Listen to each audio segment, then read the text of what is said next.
Hi everyone, this is Jim. Welcome to episode 24 of Opening Basics. In this video we're continuing our look at the e4, e5 openings with the Scotch game. So let's go ahead and put that on the board. e4, e5, knight f3. Now previously in this position we looked at various defensive moves and offensive moves that white has. Offensive moves being things like knight f6, Petrov, a Russian game, or the various gambit lines with the pawns. And the defensive move we looked at was primarily d6, the Philidor defense. But there's another defensive move. This is by far and away the main move in these positions, which is knight to c6, just bringing your knight out and defending the pawn. And this leads to the most mainline positions in chess, maybe, starting with bishop to b5, the Ruy Lopez or the Spanish game. So I've already looked at bishop b5 and also bishop c4, the Italian game. Those are the top two choices in this position. I looked at them in the Chess Basics series, so I'm just going to refer you back to those videos rather than cover that ground again. And I'm going to look at other replies that white has here on move 3. And the first of those I'm going to look at is the Scotch game. That's d4. I will also look at knight to c3, the four knights, and pawn to c3, the Ponziani. And that will actually wrap up my coverage of all the e4, e5 openings. That's all I wanted to say about them. So if you have any requests, this would be a good time to put them in. If you have any things in the e4, e5 family you'd like me to cover before I finish, go ahead and throw those requests in now. Or if you have ideas for what I should cover next, you can make those suggestions in the comments to this video. Okie doke. So let's get on with the Scotch game. d4 is how you introduce the Scotch game. It's an attacking move, just continuing to pile up pressure on the center. And this move was popular in the 19th century. It went out of favor somewhat, but it was actually reintroduced at the top level in the late 20th century by Garry Kasparov and other players. And it has remained there as an occasional surprise weapon. You don't see it as a mainstay of many grandmasters these days, but it still has some bite to it. You still see it occasionally at the top levels. So an interesting way to play, and one that may catch your opponents off guard. The main move here is taking. The defensive moves just don't work out. Let's see, knight takes is just losing a pawn. Knight takes, queen takes. So that's fine for white. And defending is, well, you get this kind of position where after the exchange, white can trade queens. And although it may look about even, the fact that black has lost castling privileges and had his king pulled away from the defense of the f-pawn, this allows some quick developing moves by white. And there's actually quite a significant edge to white in this position. Somewhat surprisingly, perhaps, but so that's why no one really plays that way. The main move here, and by far the best move, is to take the pawn. And so this is the main line of the Scotch game, and it continues with knight takes d4. But what I wanted to look at first in this video is a couple of gambit continuations. There's two ways to turn this into a gambit. The move c3 is known as the Goring Gambit, and the move bishop to c4 is the Scotch Gambit. So let's look at c3 first. This may look familiar to you if you've been following my Opening Basics videos, because I covered a very similar position known as the Danish Gambit. And in fact, this does have a lot in common with the Danish Gambit. The only difference is the two knights have been developed. Otherwise, this is the same. And a lot of the same ideas occur in this position, including the fact that white can offer either one or two pawns from this position. So, and also the fact that black has a good way of declining with the move d5. So let's look at the gambit declined first of all. So pawn to d5 is not bothering to try and win a pawn, just trying to fight for a share of the center. White can take that pawn, and then queen takes back, and then white can grab here. And we get an isolated queen's pawn position where, white probably has some slight edge, but certainly playable for black as well. And it's a way for black to avoid some of those complicated tactical lines. So bringing the bishop out and pinning the knight makes sense. White can block the pin, and then black can castle queenside, which is maybe a bit of a surprising move, but black has developed all his pieces over here on the queen side, and these pieces can join in later. And you see he's already trying to put some pressure on the d pawn. Knight to c3, kicking the queen is the main move, and then I would just drop back with the queen in this position, and then play from there. Actually, the database move here, if you want to try something tricky, you can try the pin here, but I think in this case it doesn't work out as well as just simply retreating the queen. But there are other moves. Queen a5 is also a move, or queen h5. So different ways to play from here. Slight edge to white, typical kind of isolated queen's pawn type of play, and nothing to be afraid of for black, however. So that's a reasonable way to decline the gambit. But well, let's take a look at the gambit and see what happens if you take it. And certainly taking is also a playable line. So first we'll look at the one pawn gambit, where knight to c3, knight takes c3 is played. So white gives up one pawn, but gets some development, gets an extra piece out, and gets more center control. The main move here is bishop to b4, pinning this knight before it can cause some more mischief, and hoping to trade it off at an opportune time. Bishop to c4 is the main reply. White is targeting the f7 pawn. Knight to g5 is ready to be played at any moment. Notice the bishop is already supporting the knight g5 move. So this is something that black needs to worry about a little bit. The top move in the opening book is knight to f6, and I'm not sure I really recommend that. Well, first of all, let's see what happens if knight g5. Knight g5 is not played here. Because black can castle. So it's not a problem once you get the knight out. So bringing the knight to f6 is a way of meeting knight g5. But white can play the move e5. And now to stay in the game, black needs to remember about the counter thrust d5.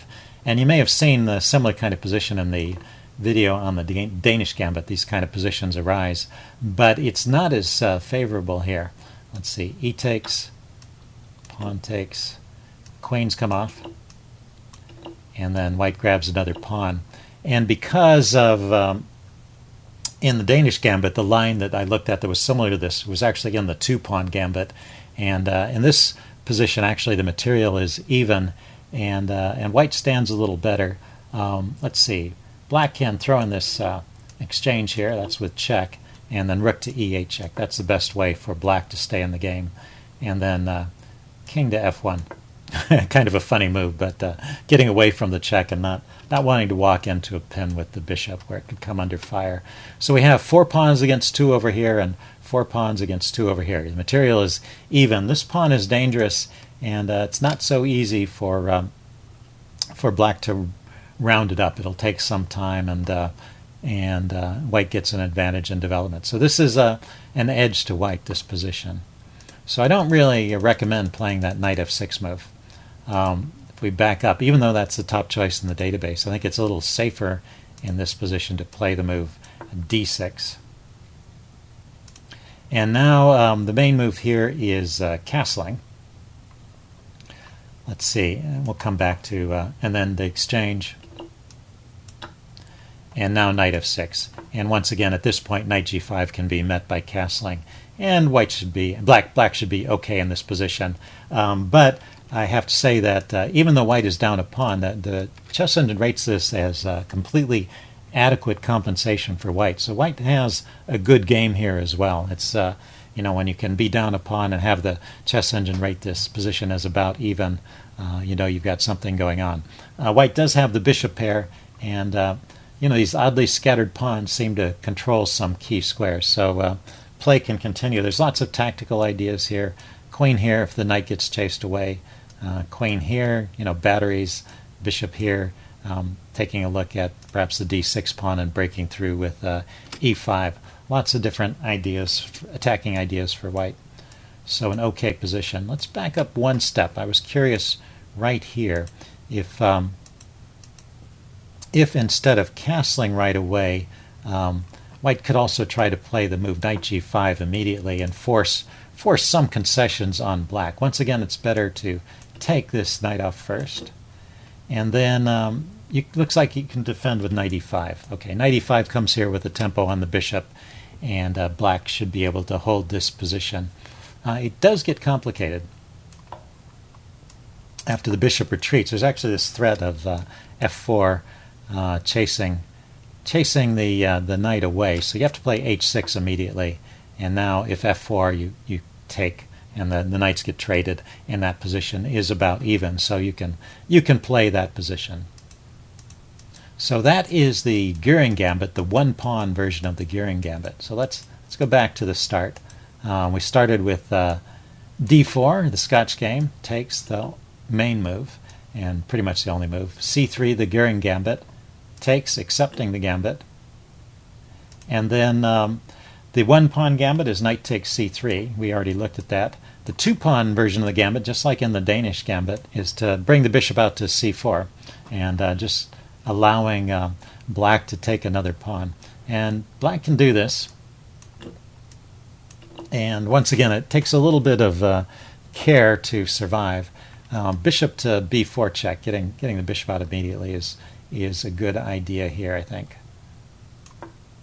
And knight to c3 is a typical way of developing a piece and blocking the check. And now knight f6. Once again, it's a bit risky, but I think you're a little better off here. You can go into this e5 line with e5 and d5. So e takes f6, pawn takes. It's a little better because you've got an extra pawn for your troubles this time.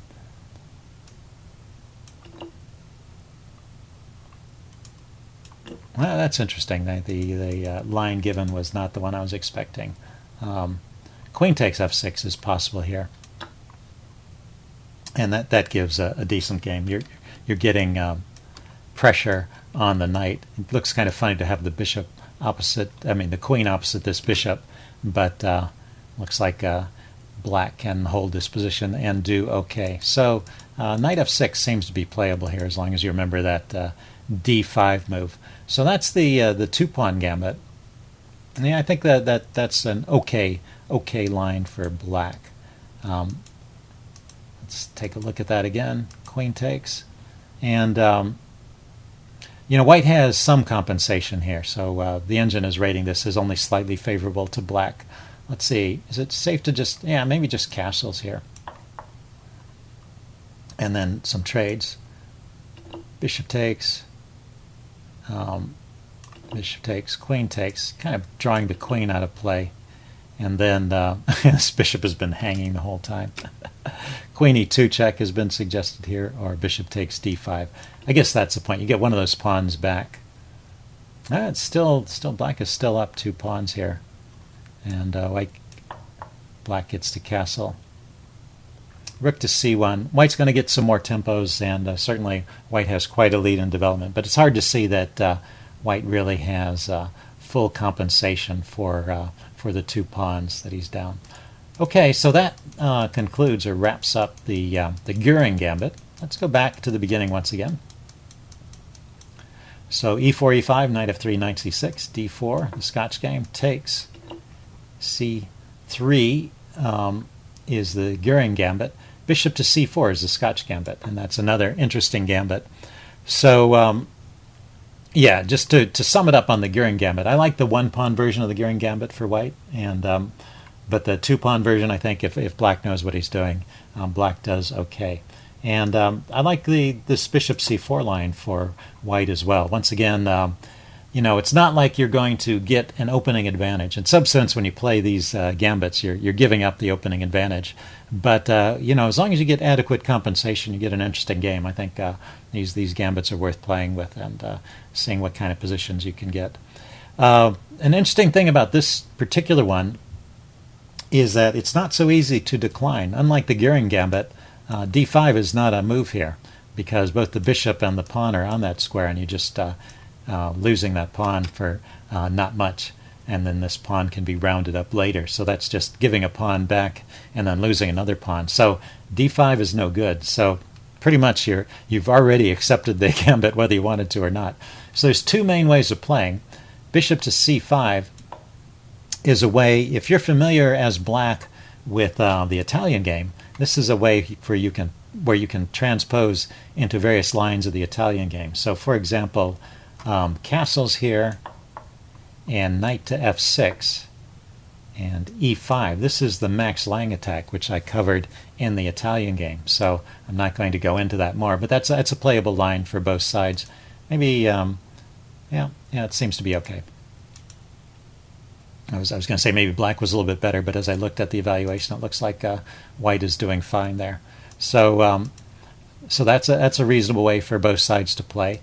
And the other way that white can play, instead of castling after bishop c5, he can play c3. And then after knight f6, which is the main move, you take. And then this has transposed into the Müller attack of the Italian game, and that's also been covered under the Italian game. So I won't talk about that more here. Just wanted to note that if you're familiar with those lines in the Italian game and you like them as black, you can transpose into them right here from the Scotch Gambit. You can transpose into those lines of the Italian game by playing bishop to c5. If you want to stay in Scotch lines, you can play the move knight f6. Now, that's probably the best move right in this position. And now the main move for white is to castle, but white can also push on with e5. So let's take a look at both of them. Let's take a look at e5 first. Now e5, this is yet again one of those places where you can play d5, counterattacking. And notice there's not going to be any queen trades here because there's an extra pawn in the way. So this leads to a slightly different play. In fact, usually the bishop just steps aside to b5. That's by far the most common move. And then the knight can come forward to e4. And so the material stays on. At this point, white can get a pawn back, and the material is actually even, and we get kind of an interesting position. So this is one way that white can play with some pressure against this knight. But, well, this can be dealt with bishop to d7. That's the main move here. And then we can get the exchanges. Or, actually the main move is to take. But castling is also possible, and try and keep the tension for a while. So this is a position where it's no longer a gambit. It's just a position where it's about even, but chances for both sides. It's interesting that white has this advanced pawn, which keeps the knight out of f6. But, well, white has this advanced knight, and it has ways to get back into the game. So it's not stranded there. So that's an interesting way to play. That is the Scotch Gambit, bishop to c4, followed by knight f6, followed by e5. So e5 is one of the main ways to play. Okay, let's go back to the beginning. So we have e4, e5, knight f3, knight c6. Now d4, black takes the pawn, and bishop to c4, the Scotch Gambit. And now the way to stay in Scotch territory, knight f6.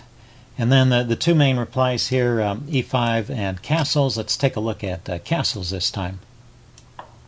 Just keeping some of these ideas in reserve for later, the e5 and the knight g5 push. And actually the best move for black here is a somewhat risky looking move, knight takes e4, going two pawns up, grabbing a second pawn and walking right into this pin. But it turns out that black can kind of wiggle out of this one. So d5 immediately supporting the knight and kicking the bishop. And if the bishop just retreats, then black is doing fine. So white grabs some material back here by taking, giving up the bishop, and then playing this funny move knight c3. Not the first move you would think of, but the knight is pinned, the pawn is pinned, and the knight is attacking the queen and the knight. So this actually wins the piece back. So white grabbed a pawn but gave up a piece. And queen moves aside. Queen to a5 is the main move, and then you grab the knight. So white gave up a pawn and then got a pawn back. So he stayed a pawn down. This is still a gambit, but well, there's pretty good development here, and some interesting threats along this line here. Although there's actually no no immediate killer check here. Why doesn't this work? Why doesn't... Oh, it's black's turn to move. There is a killer check here. There is a threat here. So black needs to play something to block this file. And now it's white's turn. Bishop to g5 is the main move. Okay, so in this position is one where white has compensation for the pawn. So you're down a pawn, but you play on for the compensation and maybe round up this pawn at some point and equalize on material. You got all your minor pieces out, and black still hasn't castled. So you do have quite an edge in development, and it's an interesting position to play. So that's where I'm gonna leave you. So that rounds up my coverage of the Scotch Gambit and the Goring Gambit. Hope you guys enjoyed this, and I will continue in the next video with more mainline Scotch positions. See you then. Bye.